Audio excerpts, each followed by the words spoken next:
Bismillah ar-Rahman ar-Rahim. Chaque jour est Ashura et chaque terre est Karbala. Ashura, jour où l'islam fut sauvé. Ashura, jour pour lequel les prophètes et immaculés ont pleuré. Ashura, jour où la terre et le ciel furent attristés.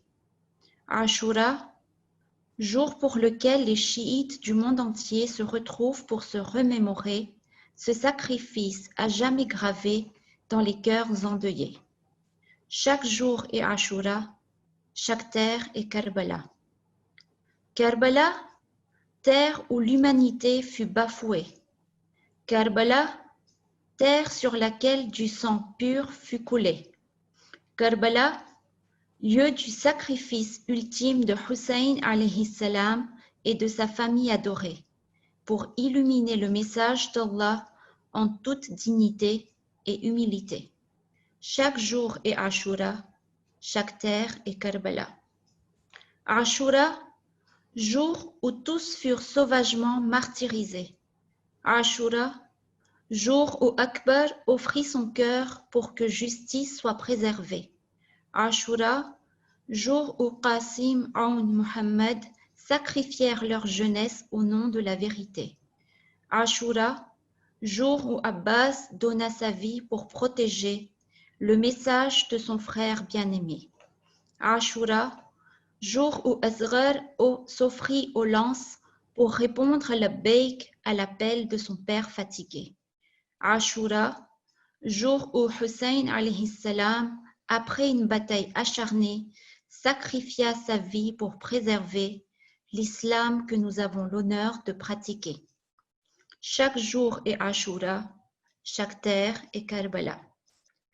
Karbala, lieu où Hussein alayhi salam a inspiré à Habib et à Hur et aux chiites du monde entier ce qu'est la saveur de la proximité du Créateur dans toute sa splendeur et sa beauté. Chaque jour est Ashura, chaque terre est Karbala. Ô toi, chiite de Ali alayhi salam, soulage ton maître le Mahdi, dont les larmes coulent à l'infini. Prépare-toi à combattre à ses côtés cette injustice qui ne cesse de perdurer. Fais en sorte que ce grand sacrifice reste ancré dans nos mémoires à jamais, en te souvenant que chaque jour est Ashura et chaque terre est Karbala. Auteur Sabira Ghulam Hussein, extrait de Plumes et pensées sur Karbala, tome 2. Ahsantum, merci beaucoup pour cette lecture. Avant de commencer la 8e session, j'aimerais vous annoncer que dimanche, le jour de Ashura, nous avons prévu un programme de lecture du Maqtal de l'imam Hussein alayhi salam durant 1h15 minutes. Et avant cela, on a réservé une partie pour la lecture de poèmes ou de poésie sur l'imam Hussein et sur Karbala. Et ceux qui souhaitent lire un poème, que ce soit un choix de leur part ou que c'est nous qui choisissons pour eux, ils peuvent s'adresser directement par WhatsApp sur le numéro de Inour par lequel vous recevez les informations. أعوذ بالله من الشيطان الرجيم بسم الله الرحمن الرحيم الحمد لله رب العالمين وبه نستعين وهو المعين وصلى الله على محمد وأهل بيته الطيبين الطاهرين اللهم صل على محمد وآل محمد. Bienvenue à tout le monde pour cette 8e session, 8e sujet de discussion et sur l'imam Hussein et sur Karbala. Et aujourd'hui, pour ce soir, nous avons choisi de discuter à propos de la philosophie du soulèvement de l'imam Hussein alayhi salam ou la philosophie de l'événement de Karbala. Alors, vous savez très bien que c'est un sujet épineux, passionnant, où il y a de multitudes de documentations à étudier, un sujet hautement important, puisque finalement ici on ne parlera pas uniquement des faits, mais de l'analyse qui suit les faits et l'opinion que l'on retirera, les conclusions que l'on retirera, les ou la conclusion pardon, que l'on retirera, ben, elles seront très influentes sur notre vie, puisque c'est cette conclusion qui nous fera dire pourquoi l'imam Hussein alayhi salam s'est soulevé, pourquoi il y a eu l'événement de Karbala. Donc, par philosophie, on comprend le pourquoi, la raison, la cause, l'objectif que visait l'imam Hussein alayhi salam. Et lorsque je parle de soulèvement de l'imam Hussein alayhi salam, ici, je ne veux pas donner une réponse dans le titre. Non, ici, le soulèvement de l'imam Hussein alayhi salam, je veux signifier ici son départ de Médine, son séjour à la Mecque, son départ vers Koufa, son parcours, son arrivée à Karbala, son martyre, ses discours, ses agissements durant toute cette période. Donc, on aimerait savoir pourquoi cela s'est passé, pourquoi l'imam Hussein alayhi salam a fini par être assassiné à Karbala en 61 de l'Hégire. Et pour nous accompagner, nous allons recevoir un invité spécial. C'est la première fois que nous l'accueillons. Il s'agit de Cheikh Ali Abbas Bahadur Ali. Donc, il a suivi une formation de quelques années, de 2 ans dans la Hawza de Paris. Il est très actif dans le domaine du tablir dès son jeune âge et très jeune âge. Il récite les élégies, il récite les sermons, les majalis, et ça se fait toujours. Il est très actif sur les réseaux sociaux et sur Internet. Il a une chaîne sur YouTube, BH Production, qui est très active, et il est aussi responsable tablir de Tana Jamaat à Madagascar. Donc, nous avons le plaisir et l'honneur de l'accueillir, et pour cela, j'aimerais qu'on récite une salawat ala Muhammad wa ali Muhammad.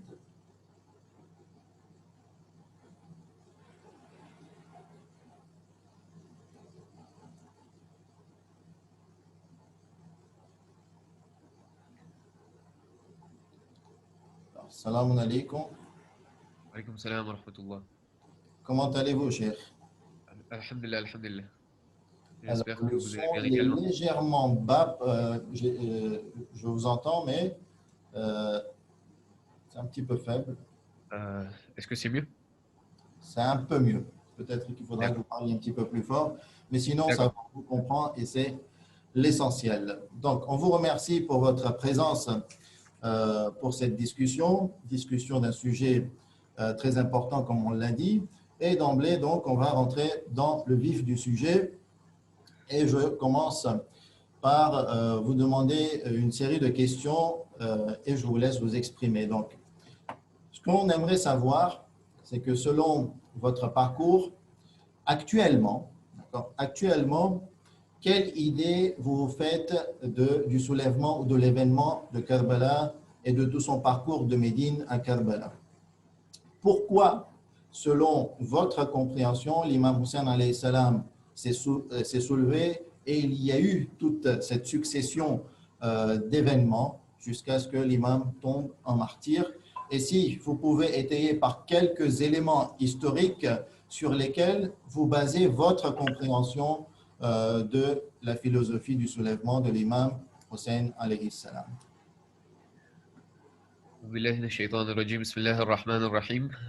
Je commence par remercier les responsables ainsi que Cheikh Murtaza de m'avoir invité dans ce programme.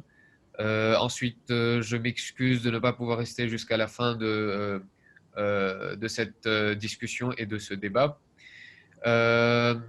Alors, votre question, c'était pourquoi l'événement de Karbala? Alors, il faut savoir, et je tiens à noter que mes réponses et les informations que j'apporterai découlent de mes propres recherches et découlent de mes propres convictions et de mes propres analyses. Alors, d'après ce que j'ai entendu, d'après ce que j'ai lu et d'après ce que j'ai compris tout au long depuis mon enfance, depuis ma naissance à ce jour, l'imam Hussein s'est soulevé et s'est rendu à Karbala et a voulu d'abord se rendre à Koufa, justement par l'appel des Koufites à l'imam et leur souhait qu'ils ont partagé avec l'imam d'être sous l'égide d'un leader, d'avoir un leader, euh, d'avoir une autorité sur eux. Comme à Koufa, euh, la situation avait s'était beaucoup détériorée suite à l'arrivée de Muawiyah ibn Abu Sufyan au pouvoir et l'accession de Yazid au califat. Et d'après ce que j'ai entendu, c'est que euh, comme Yazid avait littéralement changé et modifié et semé le désordre dans la Oumma du prophète, il fallait un soulèvement, il fallait une réforme justement dans la Oumma, ce qui a causé justement, ce qui a découlé ce qui a résulté justement au soulèvement de l'imam. Concernant les éléments historiques et les principaux hadiths, je dirais que je vais justement me baser sur le testament de l'imam Hussein à son frère, à son demi-frère Mohammed al-Hanafiya, auquel il a dit Inni lam akhruj ashiran wala batiran wala mufsidan wala zalima innama kharajtu li talab al-islah fi ummati jaddi أريد أن أعمر بالمعروف وعنها عن المنكر وأسير بسيرة جدي وأبي. Donc, ce qui veut dire justement que je ne me soulève ni par gaieté de cœur, ni pour semer la zizanie, ni pour semer la discorde, ni pour semer la fitna dans la communauté musulmane, mais je me soulève justement pour réformer la communauté de mon grand-père. Je souhaite inviter au bien, je souhaite ordonner le bien et interdire le mal. Donc, c'est le principal élément sur lequel je me base concernant la raison du soulèvement de l'imam Hussein ibn Ali. Ok, avant de passer à la seconde série de questions, pour mieux comprendre ta parole, lorsque tu parles que l'imam, vu le contexte et la subversion et la fitna que Yazid avait mis dans la Ummah, devait se soulever, révolter, on parle de réforme. Selon toi, quel était le projet exact, c'est-à-dire que l'imam Hussein alayhi salam, pour réformer la Ummah suite à sa révolte, souhaitait-il fonder un gouvernement islamique à Koufa et ensuite étendre l'autorité de son gouvernement islamique au-delà des frontières de Koufa pour englober l'Irak, prendre le Hijaz, prendre le Damas et finalement tous les territoires islamiques. Ou bien, finalement, non, il n'avait pas ce projet qui était si grandiose. Il souhaitait marquer un moment de révolte et de révolution pour montrer à Yazid que, attention, il y a des dérives et que la Ummah est bien vivante et que par cette révolte, finalement, Yazid se sentirait sous pression sans dire que l'imam avait cette perspective de prendre en main le gouvernement islamique. Alors, d'après ma propre lecture, je dirais que personnellement, je pense que l'imam Hussein aurait sûrement visé à diriger la Oumma à travers le gouvernorat de Koufa comme nous le lisons souvent et comme nous l'entendons souvent, que lorsque Janab et Muslim ibn Aqil est arrivé à Koufa, il avait déjà une armée de plus de 4000 personnes justement sous son allégeance, qui avaient déjà prêté serment d'allégeance à l'imam. Et lorsque Ibn Ziyad est entré à Koufa, nous avons vu justement que la plupart des personnes, la plupart des Koufites étaient avec Janabé Muslim ibn Aqil et donc avec l'imam Hussein, à tel point que Ibn Ziyad lui-même avait peur d'entrer à Koufa et il a dû on va dire, se déguiser sous l'apparence de l'imam al-Hussein. Donc je dirais que si l'imam Hussein savait que les gens de Koufa et les Koufites étaient justement avec lui, je pense personnellement qu'il aurait essayé d'étendre son autorité. Il aurait essayé de réformer la Oumma justement à travers le gouvernorat de Koufa et éventuellement le califat. D'accord, super, merci beaucoup. Pour la seconde série de questions, tout en sachant que votre temps il est limité, donc après c'est à vous de développer comme vous le souhaitez, c'est que la compréhension que vous venez de nous présenter, bon, vous nous l'avez dit qu'elle vient depuis votre enfance. Et c'est là que j'aimerais, on va dire, mettre à la lumière. Vous n'avez jamais connu d'évolution, par exemple, au niveau de votre compréhension et de votre pensée vis-à-vis de la philosophie du soulèvement de l'imam Hussein, alayhi salam, ou bien pendant votre enfance ou adolescence, vous n'avez pas fait face à des questionnements qui vous dérangeaient par rapport à votre lecture et qui vous a fait étendre votre compréhension ou même voir changer. Et, et même peut-être que vous aviez connu des questionnements qui vous ont rebuté, qui vous ont mis en suspens, ou peut-être actuellement, vous avez peut-être quelques éléments qui vous intriguent vis-à-vis de tous ces éléments historiques sur l'événement de l'imam Hussein alayhi salam. Et de l'autre côté, quel est votre regard par rapport aux autres avis des savants sur la philosophie du soulèvement de l'imam Hussein alayhi salam? Alors, je dirais que depuis mon enfance à ce jour, ma compréhension par rapport au soulèvement de l'imam Hussein, je dirais qu'elle a beaucoup évolué. Comme honnêtement et à vrai dire, je dirais que euh, dans notre communauté et particulièrement dans notre entourage, lorsqu'on nous raconte et lorsqu'on nous apprend quelque chose, lorsqu'on nous enseigne quelque chose, il est rare de nous inviter à nous questionner et à aller rechercher davantage. On nous dit que si on vous apprend telle chose, on vous partage cette information, alors contentez-vous de cette information justement. Alors, je dirais que en assistant à plusieurs majlis, à plusieurs discours, à plusieurs sermons, surtout durant les mois de Muharram depuis mon enfance jusqu'à maintenant. Au début, il y avait cette compréhension du soulèvement de l'imam, comme quoi Yazid était un calife injuste qui semait la discorde dans la communauté musulmane. Et l'imam, justement, s'est soulevé pour se battre contre Yazid, pour triompher face à Yazid et pour s'emparer du califat. De un. Deuxièmement, c'est que au fur et à mesure que mes lectures se sont approfondies, mes analyses se sont approfondies, c'est au bout d'un moment de ma vie que j'ai compris que l'imam, justement, ne s'était pas soulevé pour rechercher. L'objectif final n'était pas, en fin de compte, n'était pas le califat, mais c'était surtout pour le Amr bil Ma'rouf et le Nahi anil Munkar.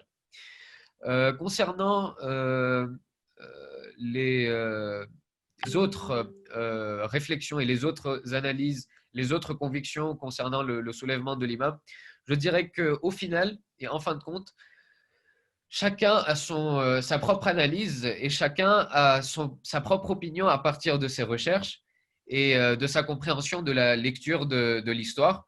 Et en fin de compte, le seul domaine dans lequel il n'y a jamais unanimité, c'est l'histoire, justement.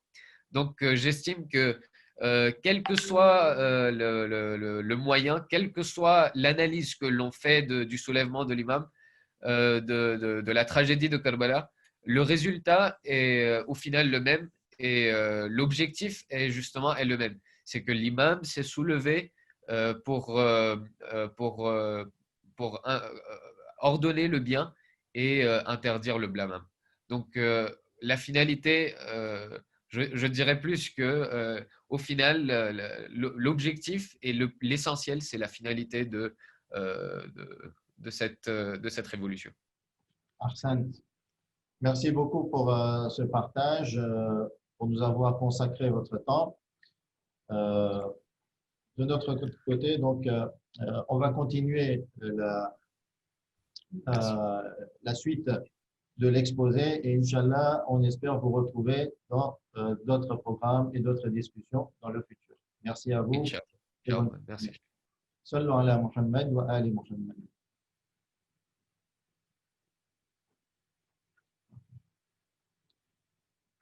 Très bien. Alors, de notre côté, on va essayer d'apporter des éléments pour ouvrir notre regard aux différents, d'un côté, éléments historiques, mais surtout aux analyses qui nous ont été proposées par beaucoup de savants durant les 50-60 dernières années.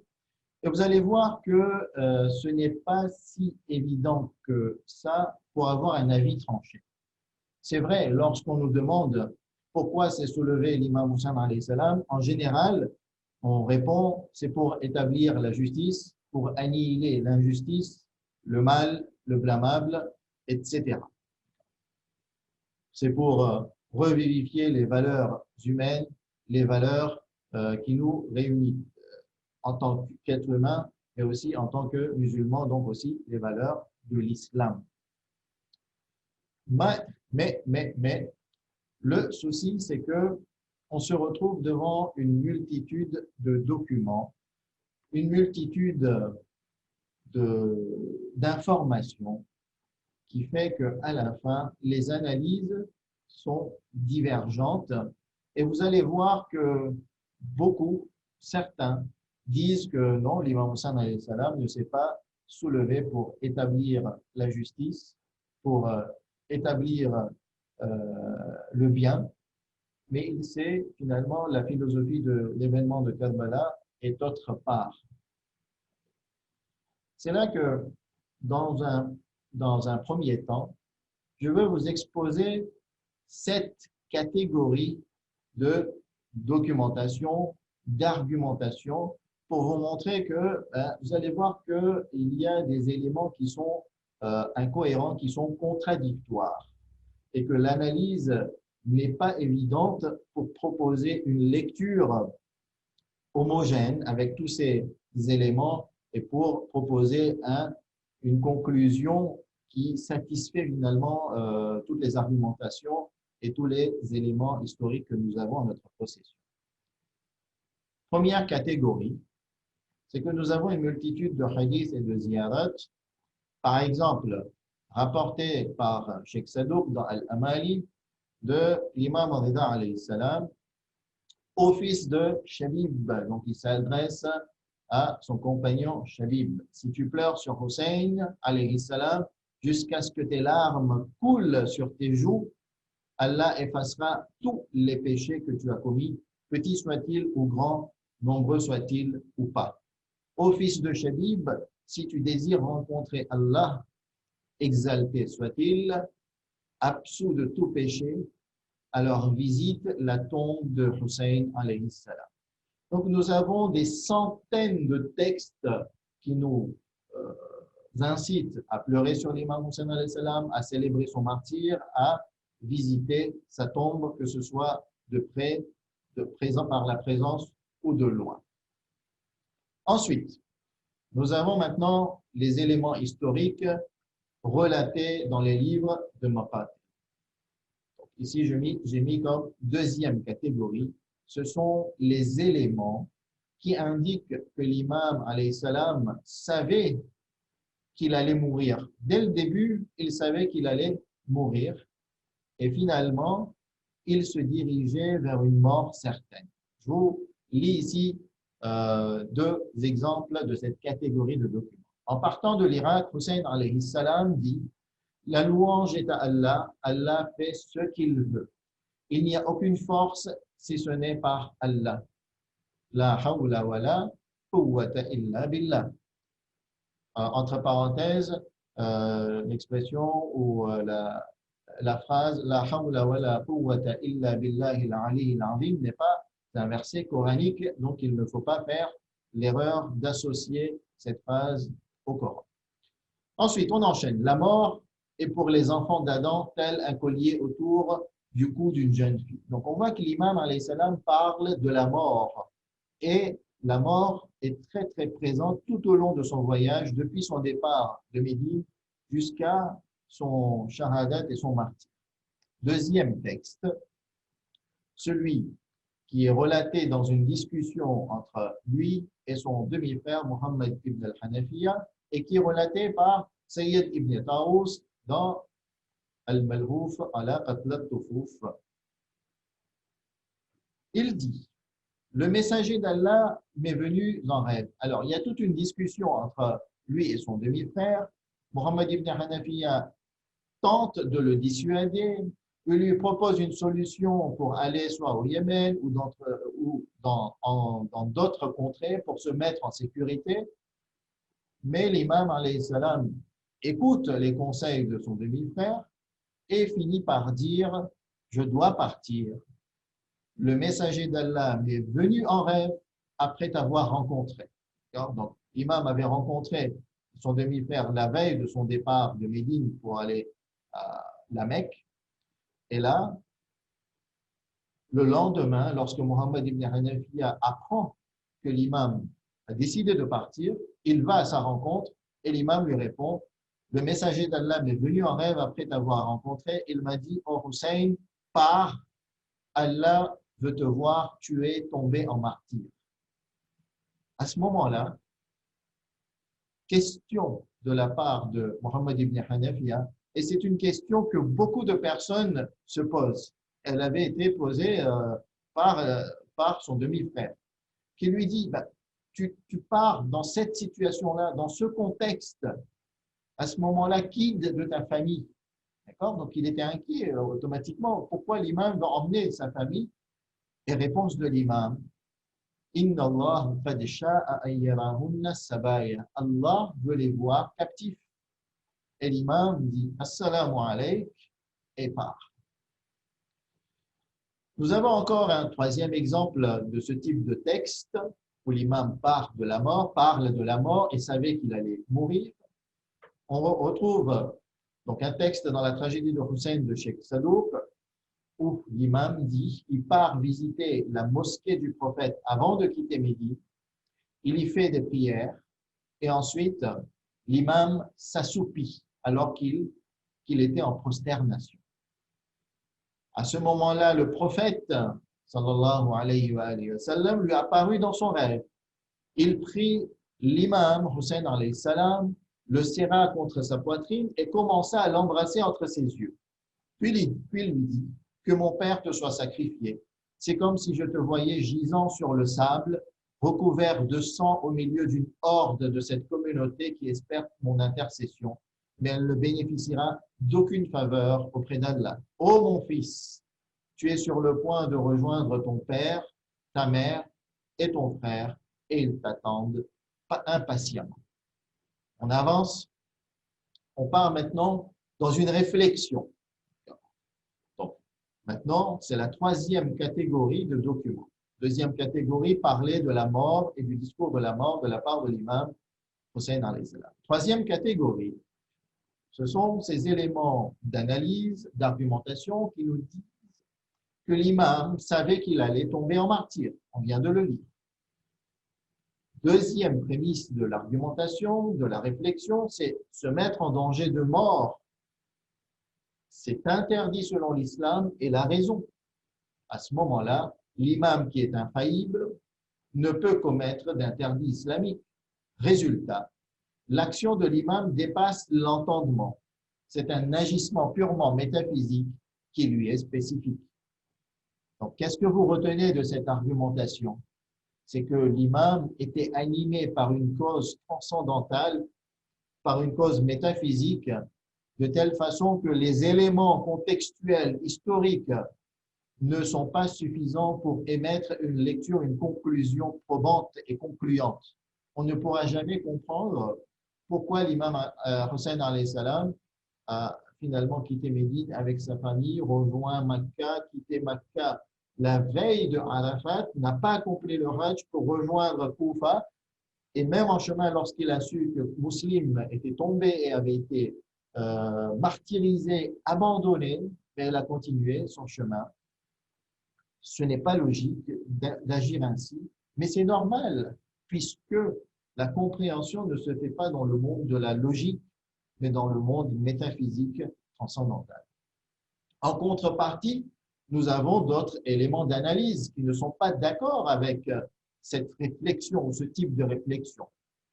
Par exemple, les savants, ils nous proposent, ou certains savants, bien entendu, c'est un débat entre les savants. Donc, les éléments que je vous ai ramenés ici, c'est la synthèse de beaucoup d'éléments que l'on retrouve dans ces livres d'analyse.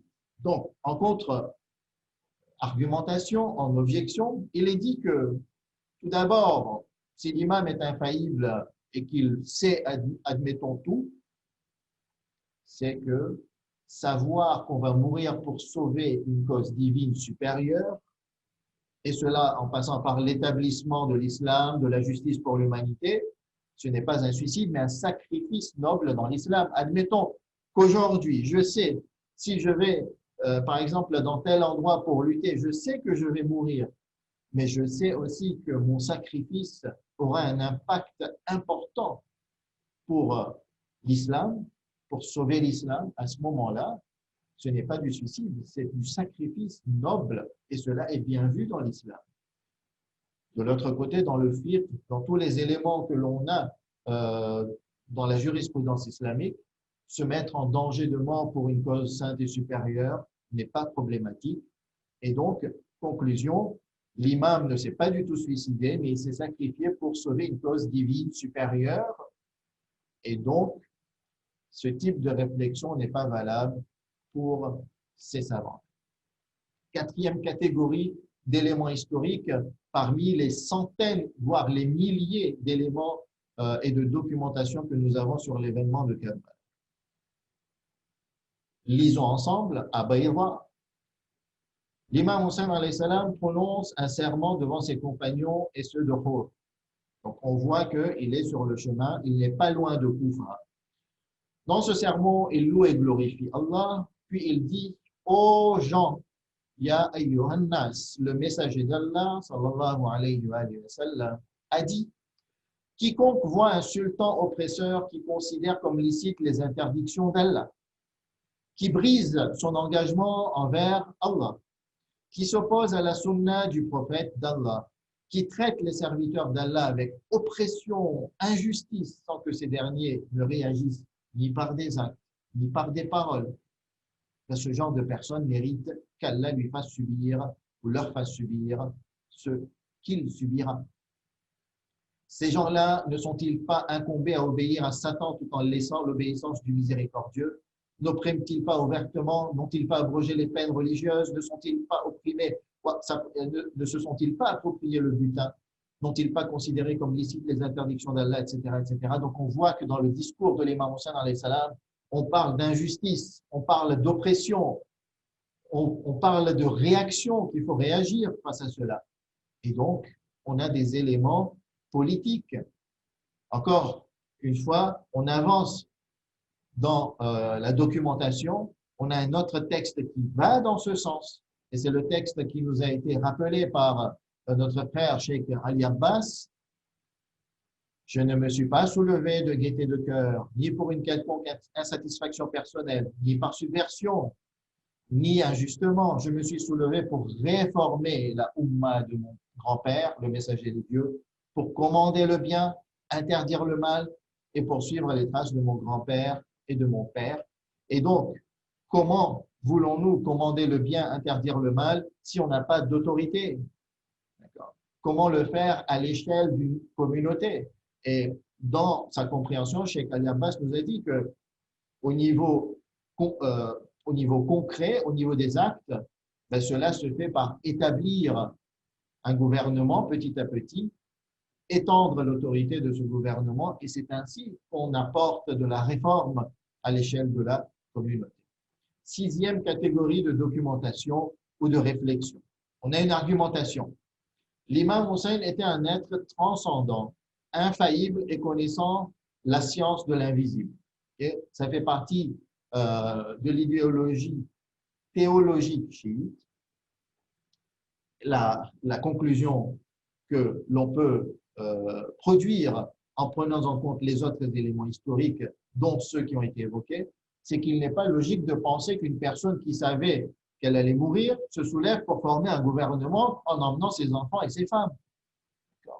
Donc, vous voyez, c'est une contre-argumentation, au final, par rapport à ceux qui disent que l'imam voulait fonder un gouvernement, puisqu'il n'y a pas de logique. Et on revient à cette opinion qui dit qu'il ne faut pas comprendre la philosophie du soulèvement de l'imam Hussein alayhi salam par des éléments rationnels, logiques. Mais d'autres ne sont pas d'accord, contre-argumentation. Il y a un grand débat sur l'étendue de la science absolue de l'imam. Okay? Lorsqu'on pose comme prémisse que l'imam savait tout, ce n'est pas si catégorique que ça chez les savants chiites. Certains nient, mais ils sont minoritaires. La majorité croit que l'imam savait la science absolue et que cela avait été approvisionné par Allah subhanahu wa ta'ala. Mais au niveau de l'étendue de cette science absolue, il y a débat parmi les savants. Et donc certains savants, et pas des moindres, croient que l'imam, lorsqu'il avait la science absolue, la science de l'invisible, c'était une masse floue d'informations sur l'avenir ou sur la science de l'invisible. Et l'imam, concernant Karbala, dans sa masse floue d'informations qui lui avait été approvisionnée par Dieu et à travers le prophète et l'imam, etc., l'imam Ali alayhi salam, ne connaissait pas tous les détails de l'événement. Il ne savait pas, par exemple, quand il allait mourir, qui allait le tuer. Ce n'est pas parce qu'on lui avait dit qu'il allait mourir à Karbala que forcément c'était en l'an 61 de l'Hégire qu'il allait mourir à Karbala. On peut tout à fait imaginer que l'imam, s'il savait qu'il allait tomber en martyr en Karbala, mais cela n'allait pas se faire en 61 de l'Hégire, mais en 81 de l'Hégire, en 71 de l'Hégire, après avoir établi un gouvernement, par exemple. Et donc, il faut relativiser ce genre de prémices pour ne pas se tromper dans la conclusion. La contre-argumentation continue et dit, admettons que l'imam savait tout. Mais l'imam, s'il fonctionne selon le monde métaphysique, dans son monde où il y a une relation très forte avec le divin, cela ne veut pas dire que l'imam n'est pas chargé de fonctionner selon la réalité matérielle et naturelle du terrain. L'imam a aussi la responsabilité d'agir selon le contexte historico-politico-social. On continue. Admettons que l'imam savait la science de l'invisible de façon absolue, mais l'imam aussi sait qu'il peut y avoir une décision divine inconnue, et cela est accepté dans le chiisme comme bada, c'est-à-dire que Dieu qui a pris ces décisions, et de toute façon, il ne faut pas mettre Dieu dans la temporalité, d'accord? Donc, il ne faut pas le confondre comme un esprit humain qui prend des décisions et qui change des décisions en fonction du temps. Mais l'imam, lui qui vit dans la temporalité, peut percevoir de nouvelles décisions divines qui lui étaient inconnues et qui lui arrivent par inspiration divine. Et à ce moment-là, il ne peut pas se figer sur sa science de l'invisible. Donc, vous voyez qu'on touche ici le cœur même de cette affirmation qui dit que l'imam connaissait l'invisible et qui était un élément très perturbateur chez beaucoup de chiites dans la compréhension de la philosophie de l'événement de Karbala. Donc, essayez de prendre de ces éléments pour avoir des réponses, pour vous faire votre propre réponse concernant les questions qui vous perturbent ou qui vous sont non répondues. On avance avec la 7e et dernière catégorie d'éléments historiques que l'on peut trouver dans les sources. C'est que l'imam rencontre un homme sur sa route vers Koufa. C'est Cheikh Sadouk qui le rapporte dans Al-Amali. Ici, c'est la source arabe qui est citée, page 153, et non la source française, la traduction. Un homme de Koufa dont le surnom était Abu Harim lui demanda au fils de l'envoyer: pourquoi as-tu quitté Médine? L'imam répond: c'est cher Abu Harim, ils m'ont insulté, mais j'ai patienté. Ils m'ont pillé, mais j'ai patienté. Maintenant, ils veulent mon sang, alors j'ai fui. Par Allah, ils finiront par me tuer. Qu'est-ce que vous comprenez? C'est que l'imam veut sauver sa vie, veut se protéger, lui ainsi que sa famille. Encore un élément historique dans ce sens, dans l'événement de Karbala d'Abu Mikhdad, lorsque l'imam converse pour la dernière fois avec Ibn Zubayr, Abdullah Ibn Zubayr, l'imam lui dit: par Allah, me faire tuer un enfant à l'extérieur de la Mecque m'est préférable que de me faire tuer un enfant à l'intérieur de la Mecque. Par Allah, même si je me trouve dans le trou d'un de ces insectes, c'est-à-dire même si je me cache, je fuis, ils m'y extirperont pour faire de moi ce qu'ils en veulent. Par Allah, ils me violenteront exactement comme les Juifs qui avaient violé la sacralité du sabbat. Et donc, qu'est-ce que l'on comprend avec cet élément? C'était que ce qui animait l'imam Hussein alayhi salam, c'était de sauver sa vie. Ce n'était pas forcément d'établir un gouvernement ou la justice et les valeurs de l'islam.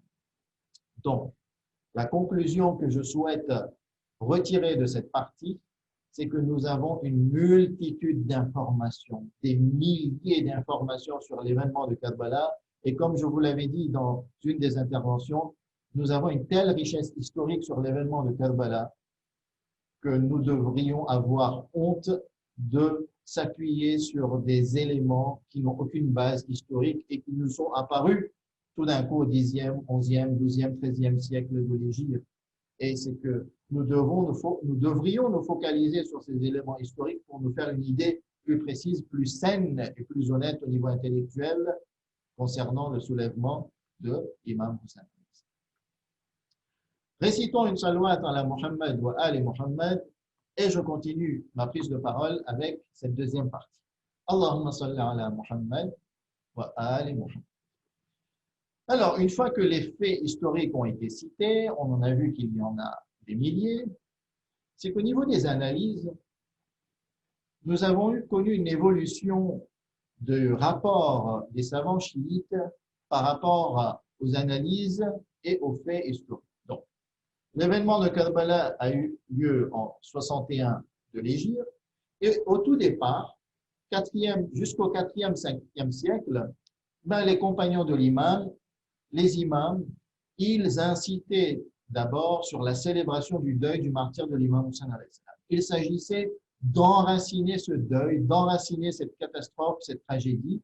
Et bien entendu, les premiers, les compagnons, certains, on en a cité les sources, vous le savez maintenant, ont passé leur temps et ont donné beaucoup d'énergie pour préserver les faits historiques. Donc, ce qui était important ici, c'était les faits historiques, mais surtout un rapport émotionnel, célébration, incitation pour garder ce sacrifice vivant. Arrivé à l'époque de Cheikh Moufid, Sayyid Murtada, début du 5e siècle, on commence à donner des analyses sur l'aspect politique de l'événement. Donc, vous voyez qu'on évolue un petit peu. Entre le 7e siècle et le 14e siècle de l'Hégire, jusqu'à 1970, la tendance, je dis bien la tendance, okay, je ne dis pas tout de façon absolue, la tendance générale des analyses des savants chiites était basée sur l'aspect tragique et métaphysique de l'événement. Donc c'était là vraiment, il fallait soulever le côté relation avec Dieu et la tragédie qu'a vécu l'imam Hussein alayhi salam. Et petit à petit, donc depuis 1970, on a connu de nouvelles études sur l'aspect politique de l'événement et différentes analyses ont fleuri dans le paysage des savants chiites. En sachant que l'analyse de Cheikh Saleh Najaf Abadi en 1970, avant la victoire de la révolution islamique, avec son livre Shahid et Javid, a suscité énormément de controverses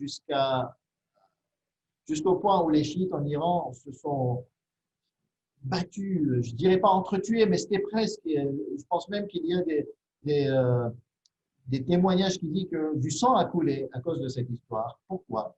Parce que Cheikh Saleh Najaf Abadi a proposé une analyse qui différait de l'environnement et du contexte contemporain de l'Iran avant la révolution islamique. On est au moment où c'est le Shah qui règne, c'est le Savak qui fait la terreur. Et il dit que l'imam Hussein alayhi salam, non, ne s'est pas soulevé pour une cause transcendantale, pour une cause métaphysique où personne ne comprend rien. L'imam s'est soulevé pour établir la justice et cela devait se faire par établir un gouvernement islamique. Il avait choisi donc d'établir ce gouvernement à Koufa et on le sait très bien parce qu'il avait le maximum d'aide, de soutien à Koufa. Et Koufa, lorsque vous regardez sur la carte, se trouve au milieu des territoires de l'Empire islamique et donc c'était le meilleur endroit pour gérer et pour étendre cette autorité du gouvernement islamique imamite husseini. Et cela allait à l'encontre de l'imaginaire collectif chiite à l'époque qui voyait dans le soulèvement de l'imam Hussein alayhi salam un soulèvement métaphysique où on ne parle pas d'établissement de gouvernement islamique parce que ce sera l'imam Sahib al-Zaman al-Mahdi salamullahi alayhi ajjalallahu ta'ala farajah sharif qui va établir ce gouvernement et c'est uniquement lui qui aura le droit d'établir ce gouvernement. Étant donné qu'il est venu avec une nouvelle approche, grosse controverse. Le Savak est rentré. Au départ, il y a eu interdiction de publier ce livre et ensuite le Savak a vu qu'il y avait très grosse controverse et fitna et discorde entre les chiites, s'en est emparé du sujet, a commencé à publier le livre en secret pour étendre la fitna et la discorde entre les chiites. Mais au final, on a vu que cette idée a fait son chemin et qu'en 1979, finalement, l'imam Khomeini a réussi à établir un gouvernement islamique en Iran. Je vous ai dit que les savants ont étudié ces documents par milliers et nous avons des analyses qui nous sont proposées que je vais résumer ici. Donc, ces analyses, ces conclusions, pourquoi l'imam Hussein alayhi salam s'est soulevé, pourquoi il y a eu l'événement de Karbala, et là, nous avons donc deux types d'approches. La première approche, c'est qu'il y a eu un objectif prédominant dans le soulèvement de l'imam Hussein alayhi salam, dans l'événement de Karbala. Donc, objectif prédominant, nous avons une compréhension populaire, elle n'est proposée par aucun des savants, c'est que certains comprennent, comme certains chrétiens, ou beaucoup de chrétiens ont compris le sacrifice de Jésus, ils ont compris au niveau de la masse populaire chiite, certains, que l'imam s'est sacrifié pour l'absolution des péchés. Et donc, à partir de là, le fait de pleurer, de visiter l'imam, ça va absoudre nos péchés. Et c'était la philosophie qui se trouvait derrière le sacrifice de l'imam Hussein. Mais cette opinion, bien entendu, elle n'a pas de trace chez les savants. Aucun savant va vers cette opinion. À partir de l'opinion numéro 2, on voit une présence de beaucoup de savants. Donc, certains savants comme Sayyid Saïd al-Hakim et même beaucoup disent que l'imam est devenu martyr. Il est parti de Médine pour passer quelque temps à la Mecque. Il y est resté par contexte politique, historique, et s'est dirigé vers Koufa en sachant qu'il allait tomber en martyr à Karbala. Mais cela, c'était par soumission à Allah subhanahu wa ta'ala. La raison est purement métaphysique, transcendantale. Il n'allait pas chercher trop de documentation pour trouver une connexion logique. Pourquoi? Parce que ce qui animait l'imam, c'était Allah subhanahu wa ta'ala. Troisième opinion que l'on trouve chez certains savants, c'est que l'imam, s'il est tombé à martyr en Karbala, c'était qu'il est chassé. C'est que sa vie était en danger depuis le départ. Et on sait très bien que lorsque Yazid s'est installé, dès le départ, sa première lettre adressée au gouverneur de Médine, Walid ibn Uqba, il demandait la tête de l'imam ou l'allégeance. Et l'imam ne pouvait donner allégeance à Yazid. Et donc, si Yazid l'avait laissé tranquille, l'imam n'aurait pas eu à quitter Médine, il n'y aurait pas eu toute cette histoire. Et donc, que ce soit à Médine, que ce soit à la Mecque, on a vu ces éléments, quelques de ces éléments dans la première partie, l'imam voulait défendre sa vie et celle de sa famille.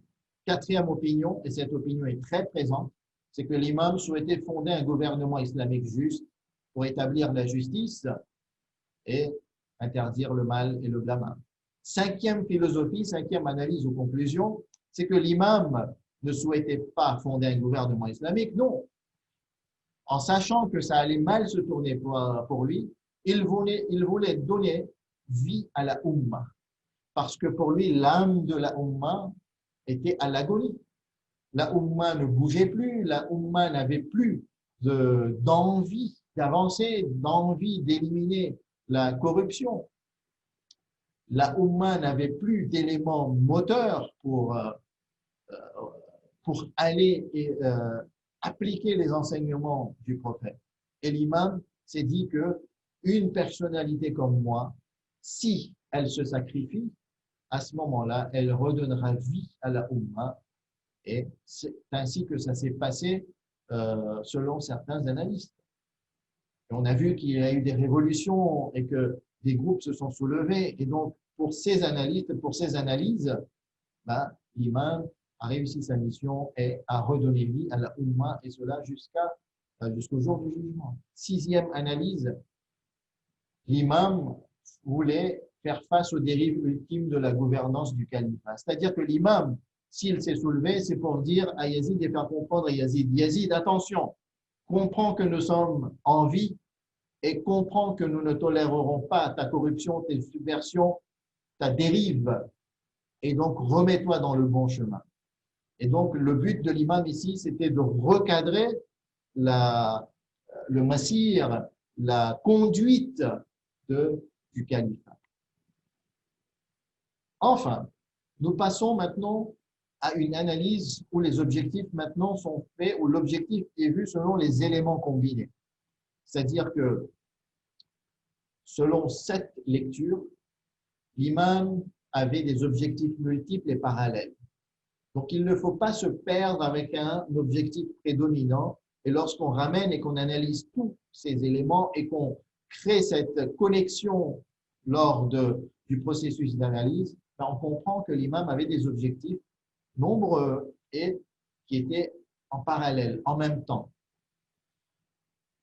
Autre approche, c'est que l'imam avait des objectifs évolutifs en fonction de l'évolution contextuelle et de l'histoire et de la politique qui évoluait en même temps. Une troisième et dernière approche de l'objectif combiné, c'est que l'imam visait des objectifs de degrés différents. Un degré métaphysique, un degré matériel, un degré mondain. Et les deux objectifs de degrés différents sont distincts, il ne faut pas les mélanger. Donc, il faut analyser de différents angles sans les imbriquer. Et c'est là qu'on va bien comprendre pourquoi l'imam s'est soulevé. Je pense que j'ai tardé, je ne vais pas développer ces points-là pour aller à la conclusion et pour dire que vous avez compris la méthode de nos discussions. Il ne s'agit pas de donner une conclusion définitive. Ici, il s'agit de donner des éléments pour alimenter vos réflexions, pour que vous fassiez une opinion ou que vous privilégiez une opinion si vous ne voulez pas vous faire une opinion définitive, en sachant, en comprenant ce que les savants nous ont proposé comme analyse. Et donc, lorsqu'on prend ces différentes conclusions, le pourquoi du soulèvement de l'imam Hussein alayhi salam, le pourquoi de l'événement, on peut présenter au lieu d'un schéma en forme de tableau. Donc, premier objectif, il voulait défendre sa vie. Deuxième objectif, soit il voulait fonder un gouvernement islamique juste, ou à moindre mesure peut-être redonner la vie à l'âme de la Ummah, ou faire face aux dérives ultimes du califat, et ramener donc le troisième objectif qui est énormément cité, c'est qu'il voulait devenir martyr par soumission à Allah, la raison transcendantale métaphysique. Et donc, soit vous regardez et que vous ayez une lecture finalement monolithique et vous vous dites que non, l'imam s'est soulevé pour une de ces raisons, pas les autres, ou soit vous vous dites que l'imam a combiné différents objectifs. Et donc, premièrement, on pourrait dire que l'imam avait des objectifs à court, moyen et long terme. Au départ, il voulait défendre sa vie. C'était son objectif à Médine, par exemple. Ensuite, à la Mecque, lorsqu'il s'est rendu compte que la Oumma bougeait, qu'il avait des invitations et du soutien de la part de Koufa, il a envoyé Muslim ibn Aqil pour vérifier, pour prendre l'allégeance. Il s'est dit que je pourrais fonder un gouvernement islamique ou au moins créer un mouvement pour redonner vie à l'âme de la Oumma. Et lorsqu'il a vu que les événements se tournaient mal après l'assassinat et le martyre de Muslim ibn Aqil, il s'est dit que je regarde le monde de l'au-delà et c'est l'objectif à long terme, je deviendrai martyr et Dieu m'ouvrira les portes de degrés du paradis et du rapprochement divin que je n'aurais pu obtenir sans le martyr, comme cela est dit dans certains éléments de hadith. Ou bien, je pourrais dire que non, l'imam évoluait en fonction du contexte. Et donc, ce n'était pas des objectifs à long, court, moyen terme. C'est similaire, mais il y a des nuances. C'est qu'il évoluait en fonction de l'évolution contextuelle. Ou bien, je pourrais dire que non, l'imam, dans un degré mondain, visait un objectif précis, soit défendre sa vie, ou soit fonder un gouvernement islamique, ou établir la justice. Et dans le degré métaphysique, il visait le martyr, le rapprochement d'Allah subhanahu wa ta'ala et de mériter ce degré du rapprochement divin qu'il n'aurait pu obtenir sans le martyr. J'espère qu'on a réussi à structurer tous ces milliers d'éléments que je vous ai présentés par catégorie d'éléments. Bien entendu, vous avez compris que j'ai synthétisé tout cela et qu'on peut peut-être mieux comprendre ou avoir des réponses par rapport à certains questionnements et certaines problématiques qui ne sont pas répondues. Si vous avez des questions, des commentaires, Inch'Allah, on les abordera après la récitation du Maqtal par sœur Malika Nasr. Martyr de Abbas ibn Ali alayhi salam et ses frères. Quand Abbas ibn Ali alayhi salam constata qu'un grand nombre des membres de sa famille étaient tombés en martyr, il s'adressa à ses frères utérins Abdallah, Ja'far et Uthman. Ô mes frères, engagez-vous dans la bataille afin que je sois témoin de votre sacrifice pour Allah et son messager, car vous n'avez pas d'enfants. Abdallah s'engagea dans la bataille. Il lutta vigoureusement. Hani bin Thubayd al-Hadrami échangea un coup contre lui et finalement Hani, qu'Allah le maudisse, le tua. Ensuite, c'est Ja'far ibn Ali alayhi salam qui s'avança, mais Hani le tua aussi. Puis, Khawli bin Yazid al-Asbahi tira une flèche sur Ousmane bin Ali alayhi salam, qui avait pris la place de ses frères dans la bataille. Il le fit tomber avant que les hommes de la tribu des Darim se précipitèrent sur lui et lui tranchèrent la tête. Un groupe attaqua le camp de Hussein alayhi salam et prit le dessus sur son armée. La soif s'intensifiait. Hussein alayhi salam tenta de passer à travers le barrage et d'atteindre l'Euphrate alors que son frère Abbas était avec lui. Les cavaliers de Omar ibn Saad se mirent en travers et parmi eux, un homme de la tribu des Darim dit aux cavaliers : « Malheur à vous, empêchez-les d'atteindre l'Euphrate et ne les laissez pas accéder à l'eau. » Hussein alayhi salam dit : « Ô Allah, assoiffe-le. » L'homme de la tribu des Darim s'énerva et lui tira une flèche qui se planta à son menton. Hussein alayhi salam retira la flèche et plaça sa main ouverte sous le menton. Ses deux paumes se remplirent de sang qu'il jeta sur le sol, puis dit : « Ô Allah, je me plains à toi de ce qu'ils font subir au petit-fils de ton envoyé. » Il retourna donc à sa position de départ alors que la soif continuait de s'intensifier. Entre-temps, les soldats encerclèrent Abbas et le séparèrent de Hussein. Ainsi, il combattit seul jusqu'à tomber en martyr, que la satisfaction d'Allah soit sur lui. Ceux qui se chargèrent de le tuer après qu'Abbas fut recouvert de blessures et qu'il ne puisse plus bouger étaient Zayd bin Waraka al-Hanafi et Hakim bin Tufayl al-Simbisi. Extrait de Le martyr de Hussein alayhi salam de Sheikh al-Mufid. إنا لله وإنا إليه راجعون. السلام عليك يا أبا عبد الله الحسين وعلى الأرواح التي حلت بفنائك. عليكم مني سلام الله أبدا ما بقيت وبقي الليل والنهار ولا جعله الله آخر الأهد من زيارتكم. السلام على الحسين وعلى علي بن الحسين وعلى أولاد الحسين وعلى أصحاب الحسين. صلوا على محمد وآل محمد.